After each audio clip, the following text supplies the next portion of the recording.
Et salut les devs.net, on se retrouve dans cette vidéo qui ne devrait pas être très longue où je vais te partager une astuce qui va te permettre de publier ton application .net sur internet sans effort. Alors attention, il s'agit d'une publication temporaire pour notamment faire des tests, soit tu veux permettre à quelqu'un de le tester, soit tu veux le montrer à un de tes collègues, et donc tu n'as pas envie forcément de le publier sur un cloud ou autre, ou alors, comme ça m'est arrivé assez récemment, j'ai envie de tester ce qu'on appelle un webhook, c'est-à-dire d'avoir un endpoint sur mon application où un service externe va m'envoyer un événement, et ça me permet donc de publier facilement et publiquement mon application afin de pouvoir tester ce genre de cas de figure. C'est quelque chose qui m'est très souvent demandé, comment est-ce que je peux faire pour publier rapidement cette application pour la montrer à mes professeurs, à mon employeur, à mes collègues. Bref, je te montre ça dans cette vidéo pas à pas ensemble, on découvre ça. Si tu aimes ce que je fais et que tu veux soutenir mon travail, n'hésite pas à lâcher ton pouce vers le haut sous la vidéo. Tu peux également t'abonner à ma chaîne et tu restes libre d'activer les notifs ou pas. Et si tu veux plus de contenu autour des techno.net, tu trouveras sur ma plateforme htslearning.com, tu as le lien en bas dans la description et également à l'écran, où tu trouveras tout mon catalogue de formation sur les techno.net afin de pouvoir te former sur cet écosystème riche et varié. Et d'avance, je te remercie de ton soutien. La première chose à faire va être d'installer le package manager chocolaté parce que c'est là-dessus qu'on aura plus facile à le télécharger. Donc tu cherches dans Google chocolaté et tu vas tomber sur cette page-là. Tu vas donc cliquer ici sur Trade Now en haut à droite et suivre les instructions pour installer le package manager sur ton système d'exploitation. Il s'agit d'un package manager non officiel. On a Winget qui est le package manager officiel de Microsoft, mais je ne suis pas sûr que ce qu'on cherche existe aujourd'hui sur Winget. Une fois que tu as installé chocolaté, je t'invite à ouvrir un terminal en mode administrateur pour être sûr d'avoir tous les droits et on va faire un choco install ngrok. Alors je sais, le nom est un petit peu particulier, ça fait un petit peu Morgul, ça fait un peu Seigneur des Anneaux, vraiment un peu Star Wars.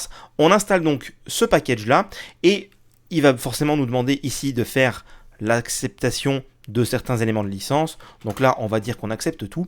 On va donc laisser chocolaté télécharger et installer ngrok et après, on va pouvoir l'utiliser. Alors, pour pouvoir utiliser ngrok, il faut se rendre sur ngrok.com ici et il est obligatoire de créer un compte. Malheureusement, c'est obligatoire parce qu'on va avoir un token d'identification vu qu'on est avec un service qui est gratuit. Bon, ça coûte moins cher et c'est moins pénible que de se faire un compte sur Azure et de devoir rentrer ses données bancaires. Donc ici, on crée un compte soit email password classique, soit avec GitHub ou Google. Une fois que ça c'est fait, on se retrouve sur le dashboard de ngrok. Donc là, je suis bien connecté, j'arrive sur le dashboard et on va avoir ici un token d'authentification. Alors forcément, moi, il est flouté parce que du coup, ça permettrait de s'authentifier avec mon compte. Même si je n'ai qu'un compte gratuit, je préfère éviter que ça fuite. On va donc copier cette ligne de commande qui permet de s'authentifier dans l'outil en local.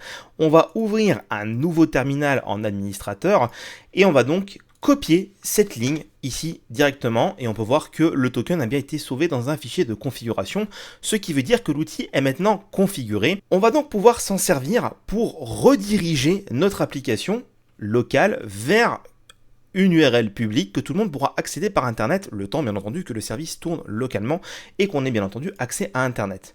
Donc la seule chose à faire va être de lancer notre application. Donc là ici, si je lance l'application, elle tourne donc en local avec mon debugger. Je pourrais aussi la lancer avec un .NET Run pour qu'elle tourne localement sans Visual Studio, pour une présentation par exemple. Et donc ici, j'ai accès à localhost 5260. Donc c'est l'URL de mon application Blazor qui fonctionne donc très bien. Maintenant, ce que je veux, c'est que cette URL, pour qui donc fait tourner cette application localement, soit accessible sur le web. Maintenant que mon application tourne, il me suffit simplement d'ouvrir un nouveau terminal, de taper ngrok http, donc c'est pour faire une redirection http. D'ailleurs, je t'invite à aller regarder la documentation pour voir toutes les autres options possibles avec cet outil. Et ensuite, tu vas donner ici le numéro de port de ton application locale que tu veux rediriger. Et là, tu peux le voir, c'est assez rapide. J'ai donc ici la redirection de mon application 5260 qui est faite à partir de cette URL. Donc là, on a un identifiant unique. Et quand je clique dessus, on peut voir que j'arrive sur cette page-là qui est en fait une page de warning en disant attention, tu vas visiter cette application qui est gérée gratuitement par ngrok. Ici, tu as des astuces pour pouvoir supprimer cette page de warning. Mais bon, dans les cas où tu veux juste présenter quelque chose, tu cliques sur Visit Site et on arrive donc ici sur ton application qui a été mis dans un tunnel par ngrok pour que depuis l'extérieur on puisse y accéder. Et donc c'est l'application Blazor qui fonctionne exactement pareil.